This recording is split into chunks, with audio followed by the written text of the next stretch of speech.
Hello everybody, it's jrobi. Going to be taking you through a match here I had on the free internet chess server. It was a good match. It was very close all throughout, and the end game was fairly interesting. So you should see some good play here, and as always, if you got any comments or feedback, definitely post that. So I'm jrobi and I'm white, and I open with the ready. I haven't been... I've been trying to use the ready and either play the main lines or transpose to the King's Indian, and I haven't been having a lot of great luck with transposing to King's Indian. So in this match here, I'm moving away from that.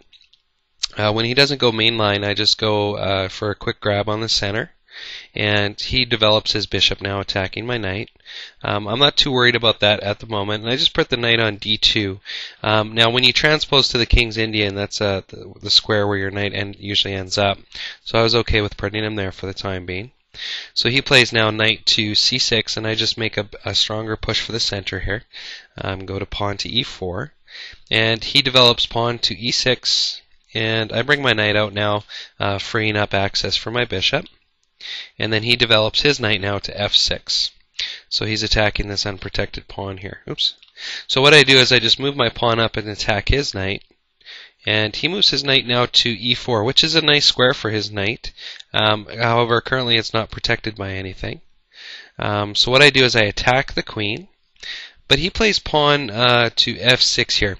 After I moved my bishop, I realized that probably wasn't a great move for me because it would drop two pieces for me. If he would take with the knight, I take back, and then he takes another one. He'd be up a piece. But he did play the pawn at the time, so that actually was to my benefit.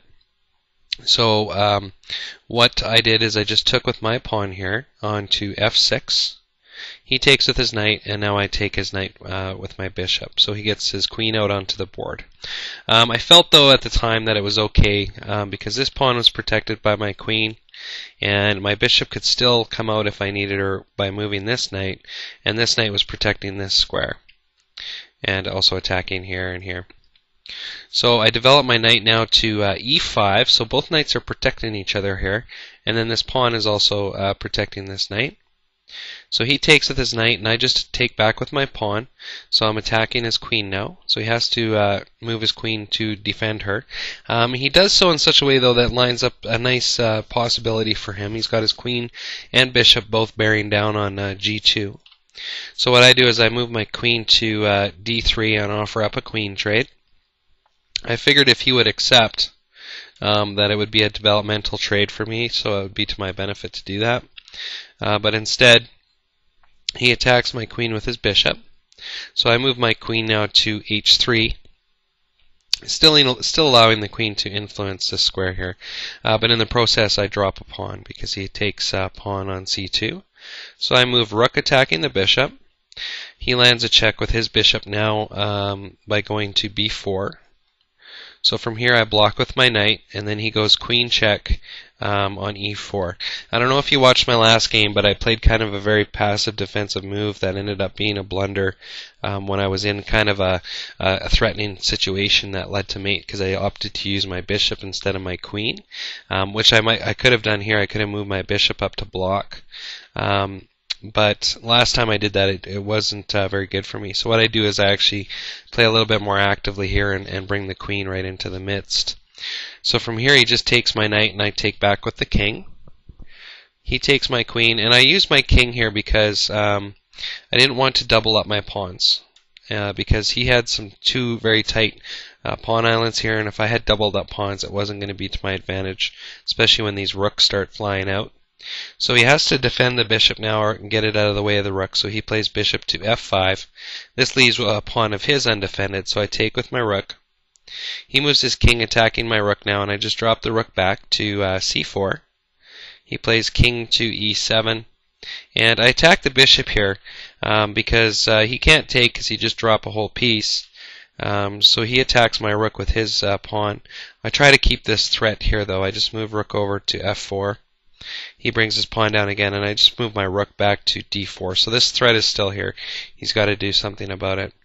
So what he does is he moves his pawn or bishop down to b1, attacking my weak pawn here. So I just take his undefended pawn, and he takes mine.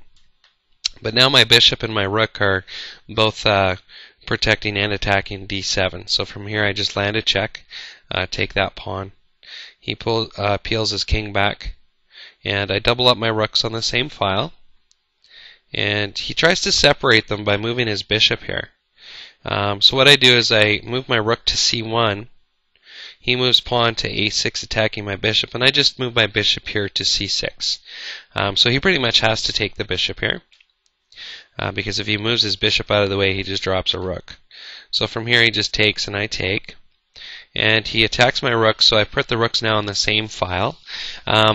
I always try to keep my rooks on the same file or same rank when I'm leading up to an endgame, just because when it's rooks against rooks, that can be a big benefit. So from here my opponent plays rook to a7, and I just land the check, taking in another pawn. He offers up a rook trade, so I'm up 2 pawns here, so I go ahead and do that, and then take another pawn, so I'm up 3 pawns. Now you might be thinking that I've got all these extra pawns here, so I'm in a very good position, but he actually does a very good job at cleaning some of these up. So he goes rook to b8. I can't stop this pawn from going down unless I defend with the rook. So I just go to one of his undefended pawns. He takes and I take. I land a check here, and he moves king down, attacking my weak pawn. So I move king here. He lands a check, and I can see that this pawn is going down here. So I just move my king, defending these pawns. And he takes, and I move my pawn up now to h4. He takes and I take back. So I've got 2 pawns now, and from here he does a good job at trying to stop me from promotion. So he moves king to f6. I move my king up. He peels his rook back, and I just move my rook up, and because I was trying to get these rooks off the table. He checks, so from here I just drop back to g3. He moves his king into g6. He can't take the rook though, so I just develop pawn to f4. He checks, and I move my king into h4, which is a dangerous square to be on for me, as you'll see. Now he's preparing to capitalize on this, because what would happen, let's say if I go here,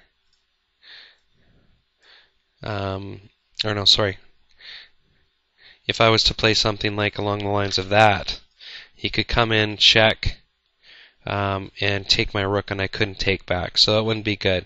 So what I do here instead is I use some forced moves to flex things out a little bit. So I check on f5. He moves his king to f6, and I check again with the rook. He moves now to g7, and I check again. He moves, and then I move my king off of the h file because I don't want to have too much danger. So right now my king's buffered from this rook from pretty much all directions. So he goes rook now to c4, and I just go rook to h6. And I think he does a waiting move here because he just moves his rook over 1. So I just land a check and make his king go to, he moves his king to g8, and I pull my rook back. And then from here I check, check, and then here I check with the pawn. So my thought was at the time, the only piece that he can take is the rook, and then that would let me promote to a queen. And then from there it should be a fairly straightforward cleanup for me. But he just blocks the pawn, because he knows if I check, he just takes the pawn. So from here I go king to f5. He checks. I move down because I want to protect this pawn here. Now he attacks my pawn here. I'm totally okay with this because this pawn here has 3 squares horizontally, which means I can king pawn walk him to promotion. So I'm totally okay with the trade. So I just move my pawn up. He takes, I take, he takes, and from here now it's just a pawn walk up to the end. And I'll just be careful to make sure he's got a square to move to. So right now h7 is the only square he has, so I can move my king up now, and promotion is guaranteed. So at this point my opponent resigns. So it was a pretty good match. We used a lot of our time. I think it was a 15-minute match per player, but it was a pretty tight match all throughout. But like always, if you guys have any comments or feedback how things could have been played better, definitely look forward to reading that. So take care. Hope you enjoy the video.